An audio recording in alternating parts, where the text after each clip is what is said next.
Buenos días.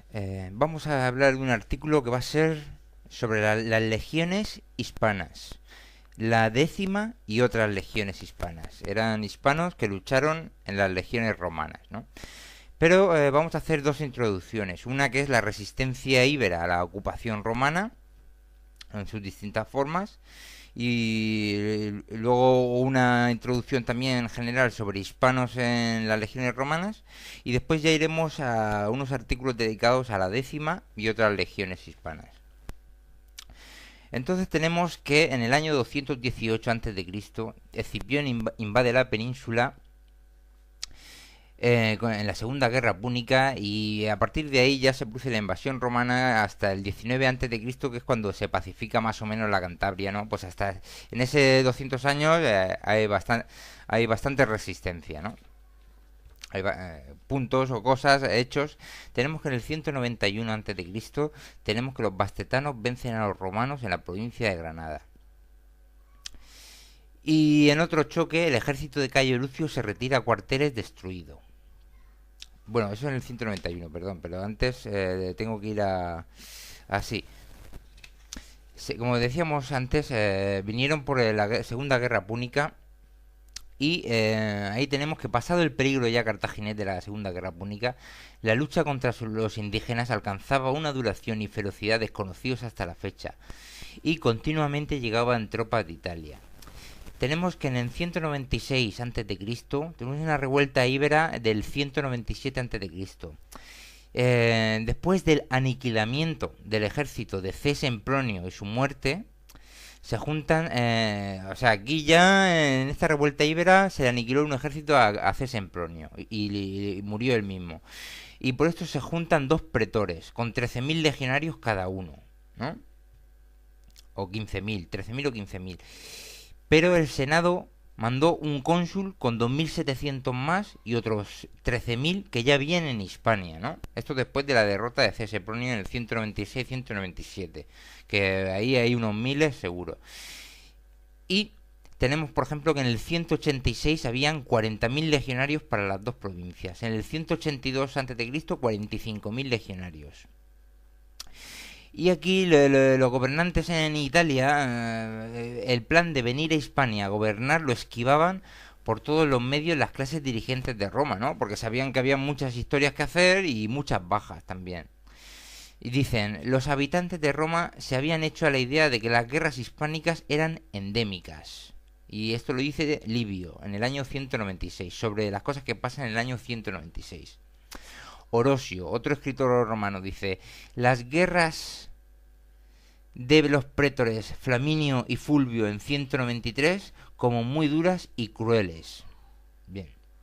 Luego dice Catón, las guerras hispánicas después de la retirada de los cartagineses fueron más feroces que antes, pues los indígenas luchaban por su libertad, ¿no? Bien. Y entonces ya seguimos por lo que decíamos antes, del año 191 a.C., esto ya es después de la rebelión esta del 197-96, tenemos que en el 191 los bastetanos vencen a los romanos en la provincia de Granada. Y en otro choque más, esto ya es otra victoria más, y en otro choque más, el ejército de Cayo Lucio se retira a cuarteles destruido. Bien, la ocupación pone al límite la maquinaria legionaria. Cayo Admio pide a Roma más tropas al Senado urgentemente. Hispania era una preferencia romana. Recordemos que los romanos pues descubren que aquí hay varias minas por la zona de Cartagena, más al sur de España, más al norte, y vienen por las minas. La Jetse romana manda a sacrificar a su gente, a luchar a su gente por las minas fundamentalmente. No por el pescado, ni por el garum, ni tal. Inicialmente vienen, claro, en respuesta a que los púnicos también invaden esto. Bueno, Polibio, las conquistas de Hispania fueron las más grandes y costosas de la historia romana. El emperador Octavio Augusto dice, los hispanos, los primeros en ser invadidos y los últimos en ser conquistados. Hablamos de estos 200 años de guerra que estamos hablando ahora mismo, ¿no? En el 191 también, otro ejército lusitano masacra a 1.000 romanos en la provincia de Granada. Y esta derrota es vengada por tropas auxiliares romanas, que creo que eran hispanos. Bien. Después tenemos, en el 180, un ejército celtíbero tiene una batalla grande con las legiones en el Moncayo, ¿no? Los imperiales sufren muchas bajas y entonces los celtíberos son nombrados amigos de Roma. Esto en el 180 a.C. Bien.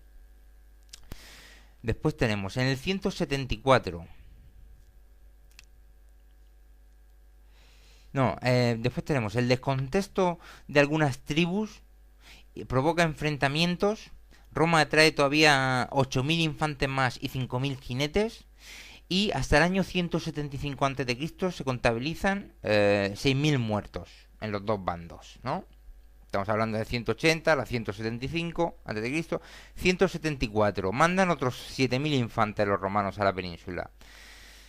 Luego en el 170, otra dura campaña la califican. Luego en el 163 se producen varias batallas hasta el 163 en los que bacceos, lusitanos y betones llegan hasta Valencia y entran en Valencia.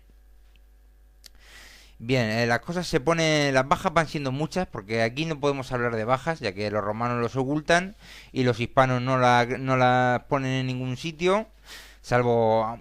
Es que hay muchas cosas de estas luchas contra los romanos que no están recogidas en ningún sitio. Hace poco se descubrió unos azulejos muy grandes ahí en un yacimiento arqueológico romano, o íbero, perdón, en Valencia, las afueras de Valencia por ahí, y entonces ahí lo que se narra es una auténtica batalla, una victoria de una batalla de los íberos contra los romanos. Pero pueden ser cualquiera de estas que estamos diciendo, ¿no?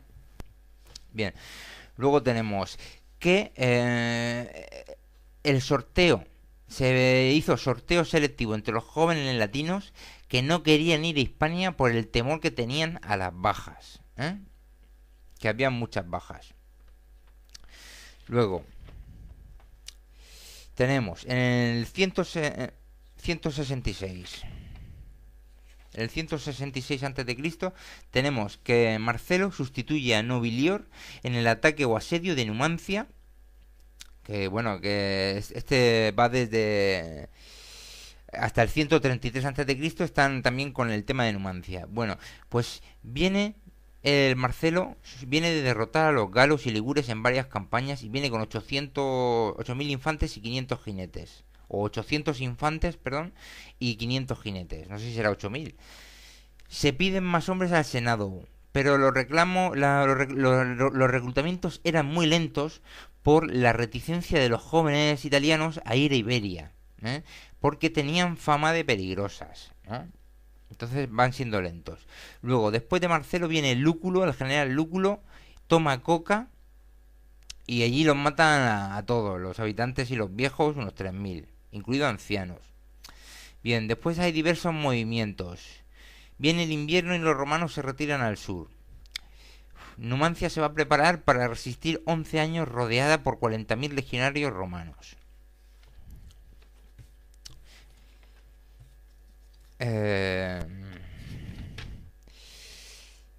Tenemos, por ejemplo, que en el 154-153 hay diversos combates con 5.000 o 6.000 legionarios perdidos por los romanos, ¿no?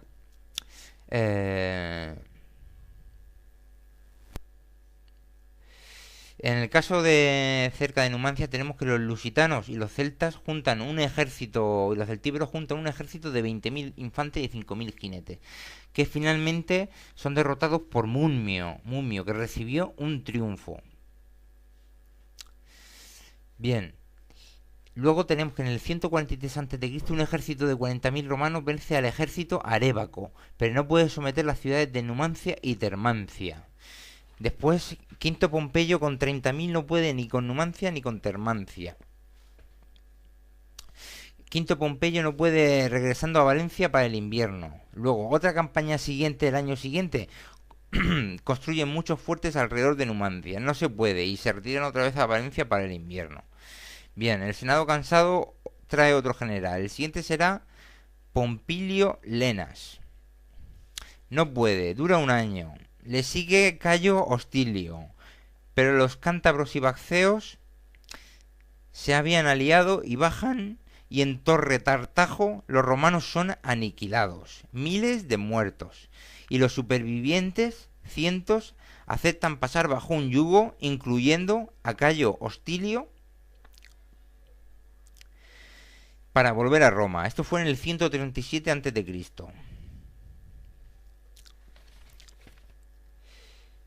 Bueno, hay que comentar una cosa aquí, que es que antes de esto, en el 154 a.C., hay más batallas con 5.000 bajas en los campos de la Bética. Se supone que bajas en ambos bandos, más o menos. Y algo pasa en el 153 a.C., hay una batalla el 25 de agosto, que los celtíberos vencieron y masacraron a los romanos en Ocilis. Hoy en día es Medinaceli. Ese día, ¿por qué ese día fue grabado en los calendarios romanos? Para que los romanos no combatiesen nunca más en su historia en los años futuros en ese día. ¿Qué batalla pasaría ahí? Que no hemos conseguido encontrar esos datos, solo esta referencia. Eso en el 153. Y tenemos además que en el 153 30.000 nuevos legionarios desembarcan en Hispania, ¿eh? Que puede ser una reacción a esto o puede tener algo que ver con esto. Bueno, luego tenemos que en el 150 se produce la traición de pacto de rendición de Galba a los lusitanos, de la que escapará Viriato, ¿no? Viriato, bien. Entonces ya hemos visto aquí que tenemos pues por lo menos 5 o 6 batallas gordas con derrotas romanas.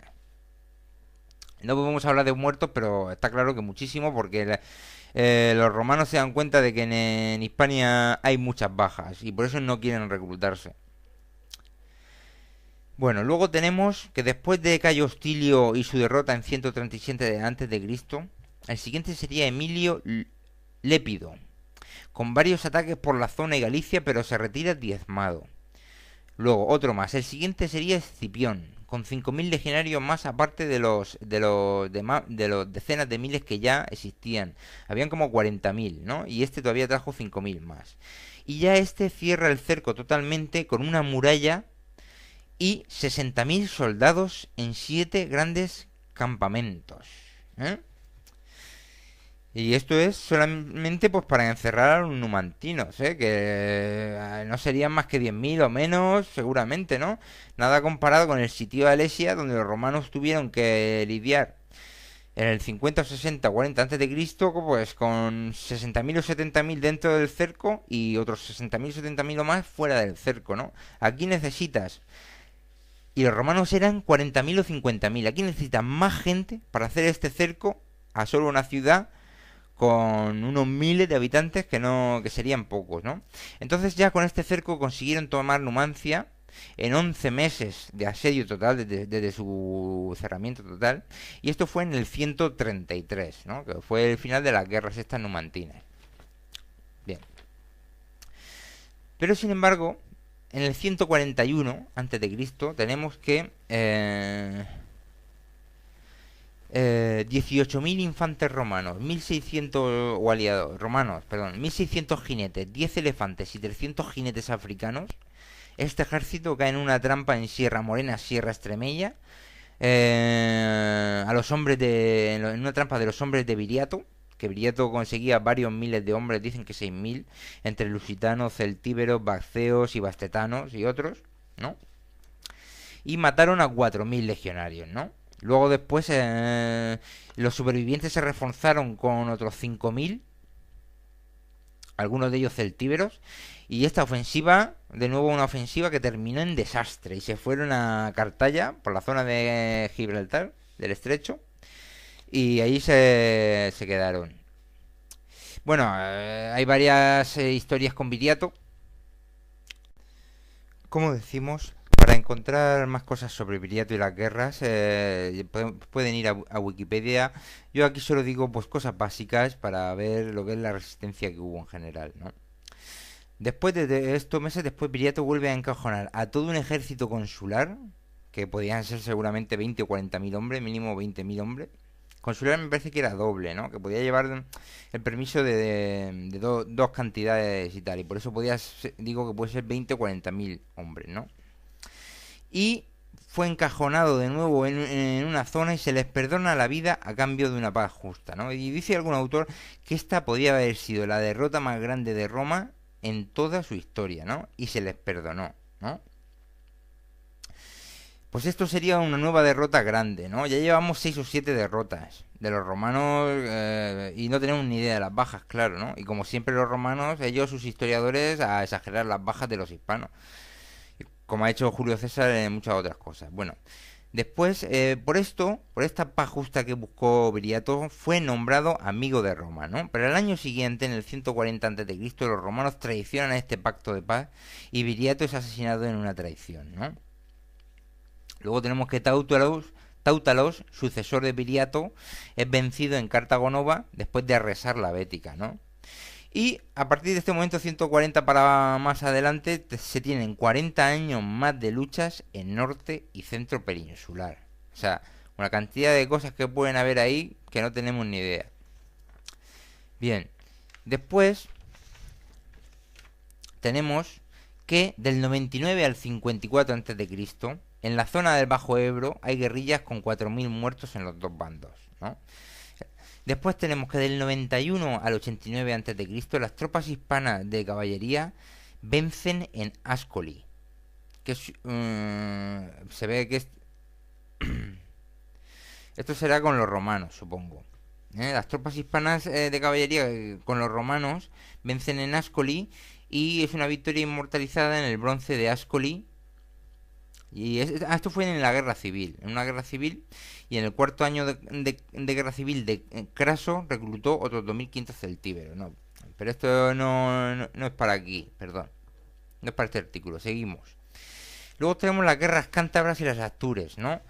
En las que hay 80.000 legionarios, o 7 legiones más 30.000 hispanos y galos, ¿no? Contra 80.000 legionarios, pero los romanos no se deciden a entrar a fondo en la montaña cantábrica. En el 26 viene el emperador en persona, Octavio Augusto, hay guerrillas, la primera Augusta, esta legión pierde el águila imperial en combate, más guerrillas, asedios, en el 24 a.C. una legión es derrotada por los cántabros, en el 22 se registran varias emboscadas. Pues son 15 años más de guerras con cántabros y astures, y cuando fueron vencidos muchos se enrolan en las legiones romanas y son mandados a otras partes del imperio. Bien, este es el primer resumen. En general hemos ido más o menos desde el 218 a.C., de Escipión llega con los primeros romanos, hasta el 19 a.C., en que más o menos las guerras cántabras y las astures terminan. Ahora vamos a hacer otra introducción sobre luchadores hispanos en las legiones romanas. Una pequeña introducción antes de ir al grueso del artículo, que va a ser sobre la 10ª de Julio César y otras legiones hispanas, que son muchas aventuras. Primero tenemos que decir que ya los romanos valoran, a partir de la Segunda Guerra Púnica, valoran mucho a los hispanos. ¿Por qué? Porque en la Segunda Guerra Púnica, ¿no? Según una placa colocada por Aníbal en Capo Calone, una placa metálica o de bronce que colocó Aníbal en Capo Calone, en el sur de Italia, esta placa dice que Aníbal cruzó los Alpes con 12.000 africanos y 8.000 hispanos. Bien. ¿Y qué tenemos nosotros en la Segunda Guerra Púnica, donde estaban estos hispanos? Pues tenemos que Aníbal vence en el 218 a.C., cuando llegan las tropas de Escipión a Hispania, en Tesino. En Tesino vence, y en Trebia. Y en Trebia con más de 20.000 muertos romanos. Luego, eso con las tropas estas, 12.000 africanos y 8.000 hispanos. Luego, más tarde, 20.000 galos más, se supone. Pero luego tenemos, o durante ese proceso, ¿no?, llegan a ser 20.000 galos más hasta Cannas, ¿no?, se van incrementando. Tenemos en el 218 esta victoria en Tesino y en Trebia, con 20.000 muertos romanos. En el 217, un año siguiente, en Trasímeno, con 15.000 muertos romanos y 10.000 prisioneros. Y en el 216 tenemos ya la batalla de Cannas, ¿no? donde tenemos 50.000 o 70.000 muertos romanos, ¿no? Y entonces tenemos que a la batalla de Cannas tenemos, llegan los 6.000 infantes hispanos y los 2.000 jinetes que habían cruzado los Alpes, ¿no? Y entonces, pues ya se ve en Cannas que los hispanos, a pesar de que su profundidad del muro, de su profundidad de su línea, en el encerramiento que hacen de los romanos, en el cerco que hacen de los 80.000 romanos, o los que sean, pues la profundidad de la línea hispana es menor. Es decir, tienen menos gente para rotar en la primera línea de combate. En la primera línea de combate la gente combate con mucha intensidad, con los escudos, duran 5 o 10 minutos y se van rotando, ¿no? Para poder ir combatiendo con mucha intensidad. Y entonces, a pesar de que los hispanos son menos que los galos en esta línea de frente, la mitad más o menos estaban intercalados en Cannas, los galos y los hispanos en el centro, ¿no? Intercalados. Pero la zona donde estaban los galos tenía más profundidad de línea, bastante más, porque eran bastante más. Sin embargo, ya al final de la batalla se ve que casi toda la línea de abajo, o gran parte, está ocupada todavía por los hispanos, ¿no? Que van masacrando con la falcata a los romanos, pinchándoles, ¿no? Entre los huecos que se van dejando se van pinchando, ¿no? Y por esto ya vieron los romanos que los hispanos eran grandes guerreros, ¿no? Bien. Y entonces, ¿qué es lo que pasa? Un momento. Esto...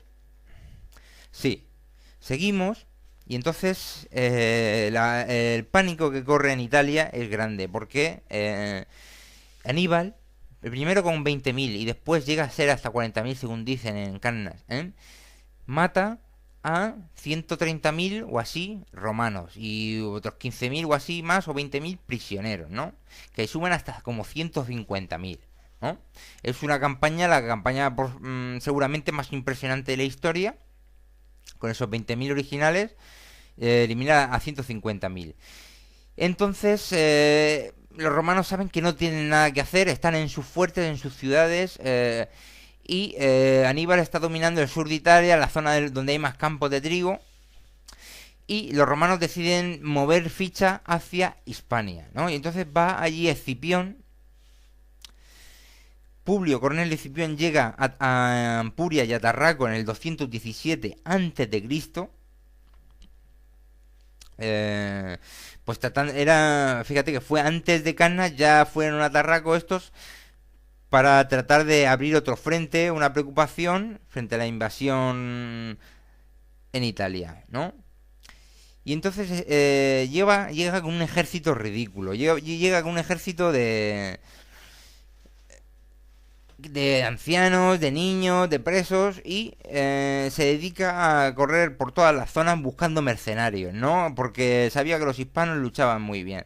Y entonces ya en el 211 y 210 va reuniendo fuerzas hispanas. Esto está registrado. Y ya en el 212 es la primera vez que hispanos se meten dentro de las legiones romanas a luchar con ellos. Y va haciendo su información, sabe que Cartagena está desprotegida porque ciertos ejércitos púnicos están un poco lejos. Y en el 209 a.C. hace un ataque de sorpresa y toma Cartago Nova, ¿no? Y varias tribus se unen con los romanos todavía más, ¿no? Bien. Bien, bien, bien, bien.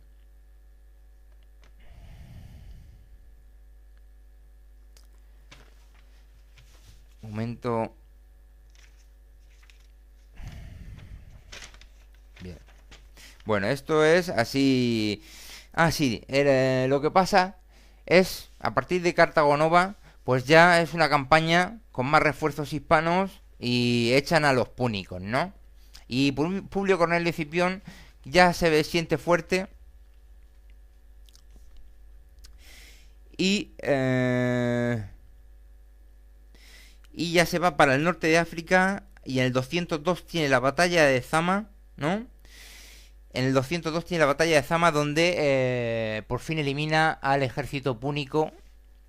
Y la batalla de Zama, pues, es que no lo encuentro donde lo tenía. Ahí destacan también muchos legionarios hispanos. Bien, eso fue la primera vez, ¿no? Donde se valoran en las guerras púnicas su aportación, tanto en luchar contra ellos como luchar con ellos. Si es que lo tenía por aquí. No sé dónde lo he dejado. Bien, un momento. Perdón, para terminar, como digo, el proceso viene con Publio Cornelio Escipión, el 210 y algo, 17, 18, 16, a Ampurias, Tarragona, reúne algunos mercenarios hispanos, él llevaba 2 legiones ridículas, después vienen más legiones desde Roma, legiones reclutadas en Roma, y junto con estas y estas se toma Cartagonova y todavía vienen, reclutan más hispanos todavía, incluidos algunos que habían desertado de las tropas de Aníbal, según se cuenta, y entonces después van a Zama, al norte de África, y ahí también tienen presencia los hispanos, importante. Lo que pasa es que no encontré el documento que había hecho. Bien, pero ahora ya vamos a empezar con lo más interesante de este artículo, que va a ser la décima legión romana, que es de hispanos, y otras legiones de hispanos. Bueno, no vamos todavía con el tema de la décima y otras. Vamos con una introducción general sobre los hispanos trabajando para los romanos en sus legiones. Ya hemos dicho que la más antigua es esta de Publio Cornelio Escipión y la Segunda Guerra Púnica, que, como digo, son muy importantes, fundamentales. A partir de ahí ya son conocidos. Luego ya tenemos la época de la décima y todo esto, que es sobre el 60 a.C., 50-40 a.C., y según Apiano militaban en la décima cantabros, baleares, levantinos y bárdulos, ¿no? Sin embargo, según otro historiador, dice que había sido reclutada en el 61 a.C. en la Baética, en lo que es hoy Andalucía, por Julio César. Bien, luego tenemos ya otros hechos que son más adelante, en el 54-68 después de Cristo, en la época de Nerón, tenemos que Boudica es derrotada por 4 legiones, con 8 cohortes ibéricas. Bien. Después tenemos en la guerra civil romana, Galba cruza los Pirineos con la Legio Séptima Gémina, que es hispana, y tras unas batallas Nerón es asesinado y ya puede regresar a Iberia la legión, que de más tarde es mandada a la frontera del Danubio. Después con Vespasiano, fue un gran impulsor del reclutamiento en Hispania, con el edicto de latinidad para todos los hispanos. Fue el que hizo el edicto de latinidad. Bien, es más que probable que en la conquista de Palestina y destrucción de Jerusalén y su templo en el año 70 por Tito, hijo de Vespasiano, participaran legionarios hispanos. Bien, en total con Vespasiano 70 cohortes de hispanos. 70 cohortes, que era una cohorte era 400, 500, 600 hombres. Y rondaba un enrolamiento de 7.000 anuales. Después, con Trajano, incorporará miles de íberos a la guerra en Dacia, en la zona del Danubio, en el 101-106 después de Cristo. Después, Adriano viene en el 122-23 después de Cristo a pedir soldados para la campaña de Mauritania y Britania. Por lo menos 14 cohortes de hispanos a luchar en la frontera anglo-escocesa, teniendo la base en Bremenium, cerca del actual Rochester. En Mauritania, en la parte sur del imperio, otra decena de cohortes hispanas. Bien. Después tenemos en el 144-152 en Mauritania 8 o 9 cohortes hispanas. Y después tenemos que en la invasión de los hunos, ya por finales del imperio, el rey Godo con sus nobles visigodos y tropas hispanas se unieron a romanos y vencieron a los hunos. Bien, esta era la introducción en general así de participaciones de hispanos en legiones romanas. Pero ahora vamos a las más importantes, a las más conocidas, que va a ser lo que hagamos más largo de este artículo, que es la décima, ¿no? Entre el año 84 a.C. y 231 después de Cristo se han contabilizado el reclutamiento de 50 legiones romanas, ¿no? Y hay varias legiones famosas que han hecho cosas destacadas, ¿no? Pero la más famosa resulta que es hispana, y es la 10ª legión de Julio César. Es una legión contratada, levantada, reclutada por Julio César, y que llevó el liderazgo en sus campañas, iniciándose en España y haciendo un periplo inmenso, ¿no? fue reclutada en el 61 antes de Cristo. Llega Jesús, ¿cómo se llama? Julio César como gobernador de la Baética, en la Hispania ulterior, ¿no? Y habiendo sido ya en el 69 antes de Cristo ya administrador financiero Julio César de esta provincia, ¿no? Y ya en esta provincia, en Córdoba, había dos legiones de hispanos levantadas antes, que eran la octava y la novena, que habían sido levantadas en el 65 antes de Cristo, ¿no? Por Pompeyo. Pero César decidió levantar una tercera legión más en la propia provincia, que la quería elegir él y inspeccionar él mismo, y se le llamó la décima, ¿no? Su reclutamiento en el 61 y se le puso el toro por símbolo, ¿no? En cada escudo y en los estandartes, ¿no? El toro, bien porque sea íbera o bien porque fue reclutada en el mes del horóscopo Tauro, porque los romanos creían mucho en estas cosas de los horóscopos. No solo los romanos, sino muchos otros. Por esa época todo el mundo creía. Hoy no, nadie tiene ni idea de nada. Antes eran más intuitivos y ahora somos más superficiales. Entonces la décima teníamos que eran 60 centuriones, 5.940 alistados, que no sabemos si eran contratados voluntariamente o conscriptos, porque es que se hacían las dos cosas a lo largo de toda la época romana. Pero sabemos que fueron contratados por lo menos por 16 años. Y ese enrolamiento se produce cuando ellos tienen 17 hasta 20 años de edad al entrar, ¿no?, a la legión, ¿no? Pues esta legión eran 10 cohortes de 600 hombres cada una. Y tenemos que las tres legiones, estas tienen una campaña lusitana exitosa en el 61 a.C., que le va a valer un triunfo a Julio César, que es una parade por Roma en un carro de oro y tal, ¿no? Y también le podía valer una parade o le podía valer una opción al consulado, que era como el jefe del Senado, ¿no? Y esto fue lo que eligió, realmente. Eligió una opción que tenía para ser cónsul, ¿no? Y se la dieron en el año 59 a.C. Sin embargo, en el 58 a.C. Lo mandan como gobernador en la Galia Cisalpina, ¿no?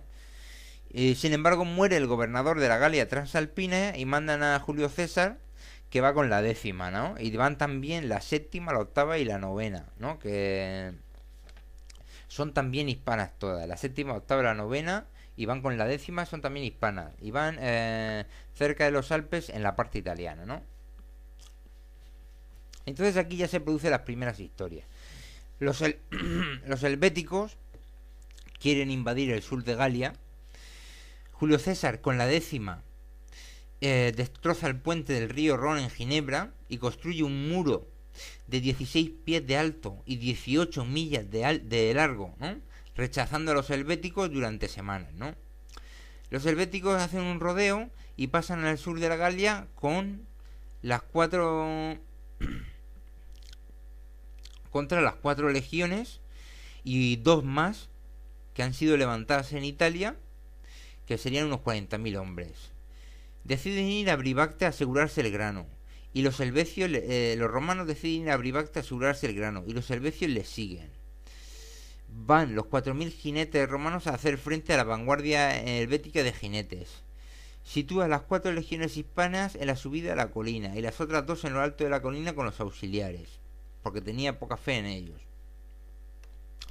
Más tarde se encontraron documentos en griego en que los helvéticos hacían cuentas de la migración que estaban haciendo y eran 368.000 habitantes que estaban migrando, ¿no? Sin embargo,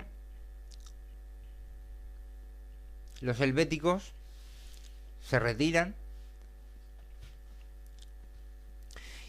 y dicen que 130.000, y los romanos se llevan el botín, incluidos hijos de la nobleza y tal, ¿no? Entonces, ¿qué es lo que pasa? Que los helvéticos le dicen a Julio César que los germanos han invadido el norte de la Galia y les empujan a ellos, los germanos, y entonces los romanos van a ir a buscar a los germanos estos que le están empujando a los suizos, a los helvéticos, ¿no? Y se encuentran fuera de Besançon. Julio César va a parlamentar y escoge gente de la décima para guardaespaldas, ¿no? Entonces aquí ya hemos visto un choque muy fuerte con los helvéticos, y aunque no estamos hablando de batallas, seguro que han habido batallas. La cuestión es que los helvéticos querían meterse para abajo y los romanos no les dejaron. Y ahora van a buscar a los germanos.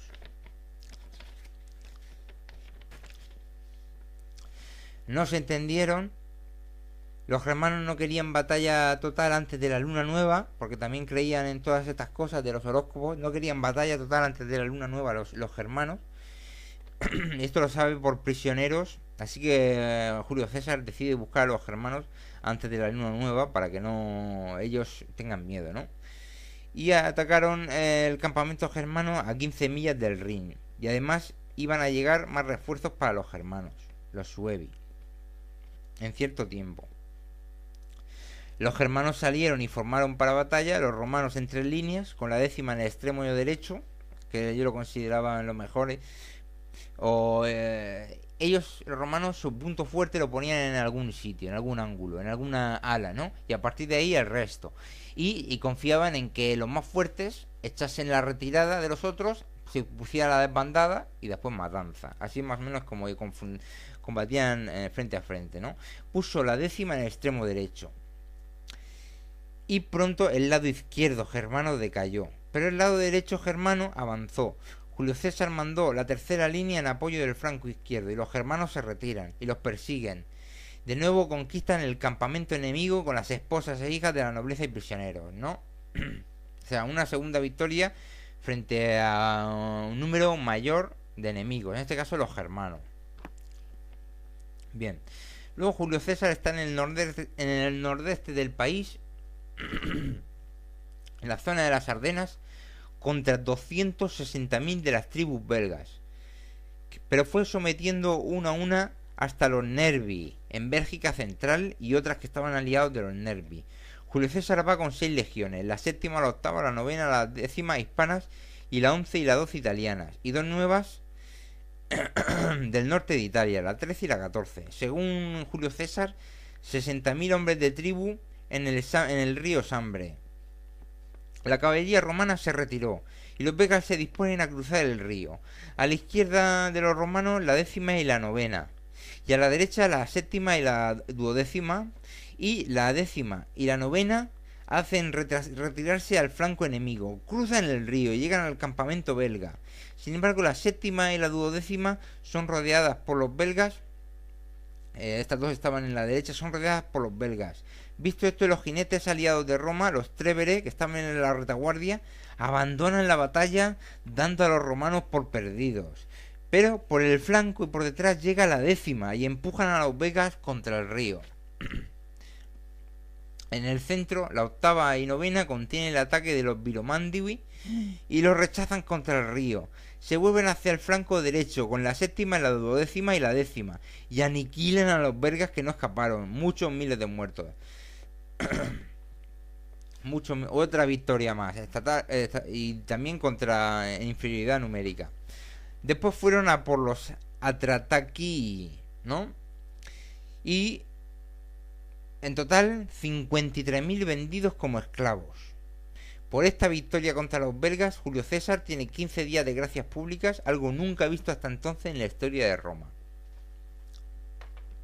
Antes de Cristo, que es cuando se pacifica más o menos la Cantabria, ¿no? Pues hasta en ese 200 años hay bastante resistencia, ¿no? Hay puntos o cosas, hechos. Tenemos que en el 191 antes de Cristo tenemos que los bastetanos vencen a los romanos en la provincia de Granada. Y en otro choque el ejército de Cayo Lucio se retira a cuarteles destruido. Bueno, eso en el 191, perdón, pero antes tengo que ir así.